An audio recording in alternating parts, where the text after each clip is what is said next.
salvation, il est espérance et la grâce de Dieu. Il est vivant, il est la voix de Dieu, la parole de Dieu est échée sur la terre. Jésus-Christ est le roi de l'univers qui nous donne la grâce et la vie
célébrer, nous voulons t'adorer, nous voulons te chanter, te rendre toute la gloire. Je veux te louer, je veux te célébrer, tu es toute adoration, pas sauveur des nations. Moi je veux te louer, moi je veux t'adorer, pour tous tes bienfaits. Merci Seigneur.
Nous vivons une époque, les prophéties de la Bible vont s'accomplir.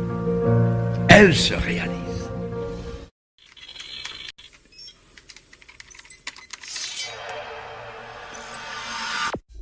Puisque l'approche scientifique ne permet pas de trancher la question, il faut se tourner vers d'autres indices pour trouver la réponse.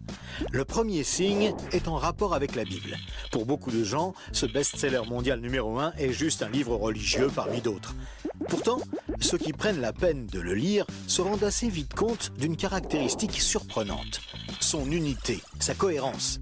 Bien que sa rédaction ait demandé 1500 ans, elle nous dévoile un propos cohérent qui s'est construit progressivement au cours des siècles et qui apparaît au final comme un édifice impeccable, majestueux, et qui dépasse totalement ceux qui l'ont construit. Des premières pages au dernier mot, elle est centrée autour d'un même sujet, la connaissance de Dieu, le Messie et le plan du salut divin pour l'humanité. Pour celui qui ne connaît rien à la Bible, cette affirmation peut paraître un peu fumeuse. Pour lui, c'est juste des mots, des concepts abstraits, de la spiritualité, sans rapport avec le monde réel.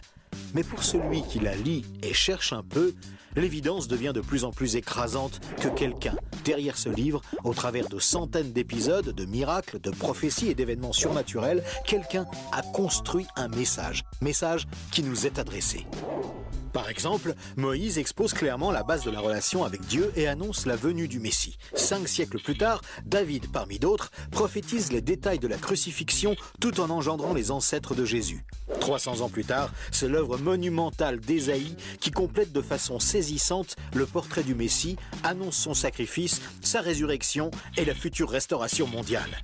Et c'est comme cela tout au long des 66 livres de la Bible, avec des centaines de détails et révélations surnaturelles. Et cela pose une vraie question. Comment cette quarantaine d'auteurs tellement différents, Moïse, David, Salomon, Ésaïe, Daniel ou Jésus, qui a accompli des dizaines de prophéties par le seul fait d'exister, comment peuvent-ils parler d'une seule voix et aborder chacun une facette du même message ? Sans se connaître, ils se confirment mutuellement et construisent le même tableau, un seul tableau immense et qui les dépasse totalement. C'est complètement incompréhensible et impossible à réaliser. Ils ont été chefs d'État, bergers, prophètes ou apôtres. Ils ne se sont jamais connus, ont vécu à des siècles d'écart et sont pourtant en parfaite unité, centrés exactement autour du même sujet. Impossible, n'est-ce pas? Et c'est un cas totalement unique. Ni le Coran, qui ne s'appuie que sur un seul homme, sans antécédent, ni aucune confirmation postérieure, ni les écrits hindous, truffés de récits légendaires, ni aucun texte religieux de l'Antiquité n'a ce caractère unique. La Bible seule comporte cette sorte de filigrane attestant de sa véritable origine. Le second signe est lui aussi au cœur des passions les plus extrêmes. Il s'agit du peuple juif. Étrangement, le simple fait de parler d'Israël déchaîne des réactions quasi irrationnelles. Certains veulent son extermination, alors que d'autres le voient comme le paradis sur terre. Mais si on veut bien rester calme et juste considérer les faits, l'histoire, il y a pourtant de quoi s'interroger sérieusement. Comment ce peuple, haï depuis toujours, déporté une première fois, puis revenu sur sa terre il y a 24 siècles, puis déporté à nouveau et dispersé dans le monde entier pendant 17 siècles, comment a-t-il pu survivre? Et comment est-il demeuré un peuple distinct? Aucun autre peuple n'a jamais connu une telle trajectoire, défiant toutes les lois historiques. Comment a-t-il pu reformer un État et même se remettre à parler son ancienne langue? Ça n'est jamais arrivé à aucun autre peuple. Il y a 25 siècles, le prophète Ésaïe posait une question étrange. Un pays peut-il naître en un jour? Ça ne s'est jamais produit, sauf pour la nation d'Israël, qui est née en un seul jour, le 15 mai 1948. Et cela, à peine 3 ans après la fin de la guerre et la solution finale mise sur pied par Hitler pour les exterminer. Et ce n'est pas tout. Le lendemain, Israël était attaqué par les armées de 4 pays arabes supérieurs en nombre et en armement, et il a pourtant gagné la guerre. Des soldats ont même raconté avoir assisté à des interventions surnaturelles. Étrange, non? Par la suite, malgré le rideau de fer, des milliers ont émigré de l'ex-URSS, accomplissant une antique prophétie qui mentionnait le retour des Juifs depuis le pays du Nord. Si on considère sa contribution à la science, les Juifs ont remporté 20% des prix Nobel, alors qu'ils ne sont que 0,2% de la population mondiale. Comment est-ce possible? 150 ans avant, ce n'était qu'un pays désolé, entièrement livré à la mauvaise herbe. Et aujourd'hui, on en parle comme d'un miracle d'agriculture. Ésaïe avait prédit que même le désert refleurirait. Et on trouve aujourd'hui des cultures jusque dans le Negev. Interrogé par le roi de Prusse, Frédéric II, qui lui demandait une preuve de l'existence de Dieu, son chapelain lui avait répondu « Les Juifs, sire, les Juifs ». Et d'où vient la première religion mondiale? De Jésus, un juif, dont l'enseignement, la mort et la résurrection continuent à impacter en profondeur la société humaine.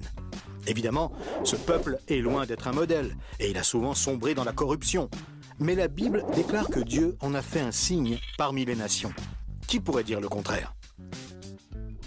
Pour terminer ce bref survol, une considération d'ordre moral. Encore un sujet tabou et pourtant... La Bible présente le bien et le mal comme des valeurs absolues, des valeurs extérieures à l'homme, qui les perçoit cependant par le moyen de sa conscience. Au contraire, la vision matérialiste de l'homme affirme que le bien et le mal sont des notions culturelles, relatives, résultant d'un long processus évolutif de l'être humain. Pourtant, tout le monde considère certaines valeurs morales comme supérieures à tout le reste. Par exemple, violer une petite fille, massacrer des bébés, commettre un génocide ou laisser quelqu'un mourir de faim sont considérés comme cruels et inacceptables. Même si certains tortionnaires ont affirmé qu'ils n'y voyaient rien d'immoral, nous pensons qu'ils n'avaient pas le droit de faire ça. Mais pourquoi le pensons-nous? Pourquoi pensons-nous que certains préceptes moraux sont supérieurs? D'où vient ce sentiment qu'il existe, en dehors de nous, des normes morales supérieures, des normes indépendantes de nous, puisque nous nous sentons nous-mêmes jugés par ces exigences morales. Étrange, non? Nous avons parfaitement conscience d'être imparfaits. Nous pensons que l'humanité est détraquée, mais par rapport à quoi? Ce sentiment de culpabilité contredit d'ailleurs la théorie de l'évolution et son hypothétique lutte pour la survie. Et pourquoi l'homme aspire-t-il au merveilleux, au paradis, quelle que soit sa culture? D'où vient ce sentiment intérieur qui fait exactement écho au récit biblique? Cette conscience, issue de nulle part et en parfait accord avec la Bible, constitue encore un autre signe tangible, bien difficile à nier.